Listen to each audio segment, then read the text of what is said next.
bago ko pasimulan to, ako po yung magpapasintabi na yung mga fans po na kayo nanonood, pwede na po kayong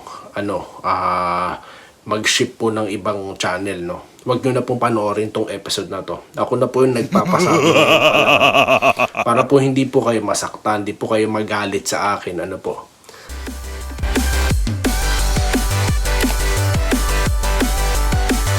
Ayan, so welcome back dito sa Day Enrica at Toy TV Sports. At special po tong ating pagtatanghal. Ating po pag-uusapan, nandiyan naman sa thumbnail natin yung kung paano natin tinalo ang San Miguel. At of course, shout out dahil napakadami na naman pong nanood at nagkomento. Okay, so una po sa lahat, ako po yung nagpapasalamat sa inyo po patuloy na pag-like and subscribe. At sa mga bago pa subscribers, salamat po. Sa mga regulars natin, maraming salamat. At kung di pa po kayo subscriber ng channel na to, like and subscribe na lang po. Yan po ang ating kaligayahan dito every time na tayo ay nagbabrowse. Ayan. Okay. So, bago ko pasimulan to, ako po yung magpapasintabi na yung mga fans po ng San Miguel dyan, kung nandyan po kayo nanonood, pwede na po kayong mag-ship po ng ibang channel, Huwag nyo na pong panoorin tong episode na to. Ako na po yung nagpapasabi ngayon pa lang, para po hindi po kayo masaktan, kayo magalit sa akin, Dahil lang special po tong episode na to para sa mga Barangay Ginebra fans lang. Kasi may special request yung ating viewer dyan na yung tawa ko daw. Kasi nga, yung huling content natin, medyo tikom tayo kasi nga naano ko sa mga fans sa San Miguel Kaya lumabas muna kayo dito. Ginebra po to. Ginebra fan fan talk ika nga Okay, so ano po pag-uusapan natin dito, Ito po yung deep na pagtalakay dito sa Toy TV Sports. Matagal ko na pong ginagawa to, kung saan ina-analyze po natin gusto yung laro. At yun na nga, natagalan tong pag-upload ko nito or pag-tape nito kasi nga inanalyze ko pong maigi sa sarili ko lang sa bilang as a fan, Okay, umpisahan po natin muna sa dalawang part, offense and defense. Okay, at yung nakita ko po sa San Miguel, bakit sila parang bakit sila natalo, yun. Okay, una po sa lahat, nakita nyo po yung depensa. Unahin po natin yung depensa. Nakita nyo po dyan kung paano po inaabangan ni Justin Brownlee yung mga banat ni Sige. Nakita nyo po. Kaya nabutatan niya po ng ilan. Dalawang sunod, diba? Tapos sunod, may isa pang butata. At hindi lang yun. Nabubutata din nila Thompson at neto ni Barrientos. Di po ba? O Barrientos ba yun? Or kay Junmar ata yun. Same thing din po kay Junmar. Ang diskarte naman po dito ni Japet, bago pa po makahawak ng bola si Junmar, uunahan niya na. I-anticipate niya na, Tapos, kung hawak na ni Junmar, nakikita nyo na po, alam na po ng players ng Ginebra ang gagawin. Itatrap siya or aabangan siya sa ere. So, dun po nakikita yung scouting report ng Barangay Ginebra, It's working, di po ba?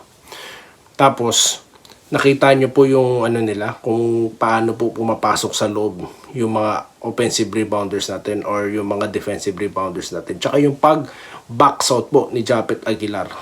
Nakikita nyo po ba yun dito kay Junmar? At yung pagbantay po ni Holt dito sa import na si Anisuke, di po ba?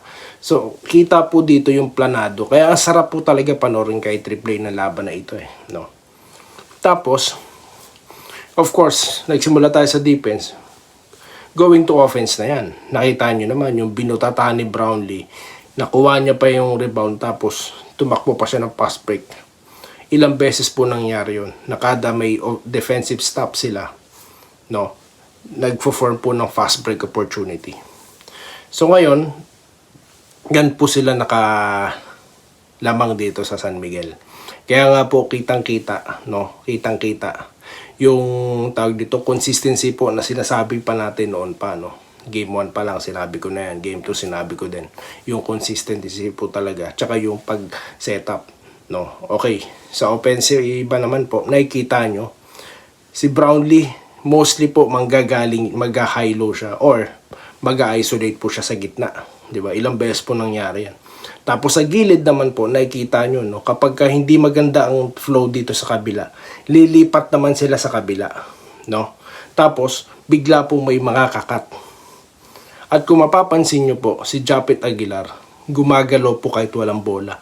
Napaka-proactive po ni Japet Aguilar. No? At hindi lang siya. No? Pati po yung ibang mga players. Nakikita nyo yun. So, doon po nakikita talaga na nag-innovate na yung or lumago na po yung play ni Coach Tim Cone. Na kahit sino po yung nasa loob, no? Kahit sino yung nasa loob, siya yung nag-fit ng role. Lumabas si Anmisi, papasok si Abarrientos. Same role din. Dahil same skill set sila shooter di ba? So napakaganda. So paano mo tatalunin yan? So talaga pong kung makikita nyo, no, parang nakuha nila yung play ng Meralco. Kada depensa, takbo. I-challenge talaga nila yung malalaki. No? So, yan po ang ating obserbasyon dyan. Kaya napakasarap panoorin. Nagtataka po ako sa San Miguel.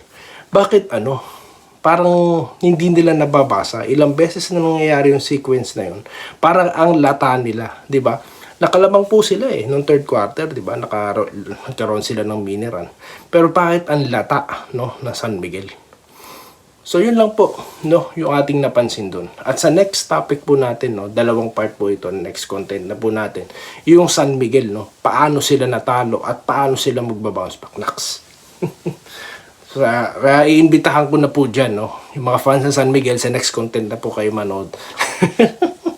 Hindi dito. Okay, so shoutout time na po tayo, no. So yan lang po yung ating obserbasyon, no, ating deep analysis po ng backpackan na yan, no, ng barangay. Okay, so ito po, unahin po natin si Arthur Primo, no. Bago po ito, no. Ang ibig po sabihin ng haters ay pag all Pilipino ay malabo, manalo ang Hinebra. At sana exclusively for Hinebra fans lang ang programa mo para hindi subak. Ito pala yung nabasa ko kanina, no?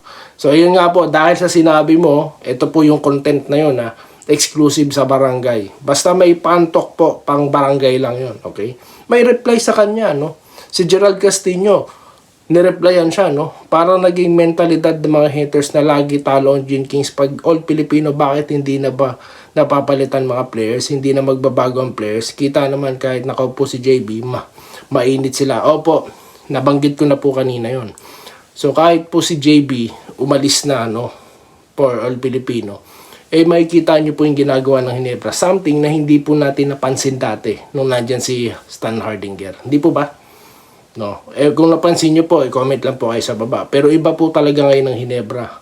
Para po sila yung Meralco. Kaya po ang nangyari sa Meralco, di ba? Winalis, sinuwip, di ba? Dahil nakakita sila ng mirror Yun nga lang, mas magaling talaga yung Hinebra ngayon. Dahil nga po sa skill set ng mga players. No? Okay. Kay Antonio Gasa, no? Morning, sarap panalo, GSM, sabi niya. Irene Quilles, no? Congrats, Jean, sarap talaga ang matulog pag nanalo ang team natin. Maka masasarap ang tulog, ha? Good morning.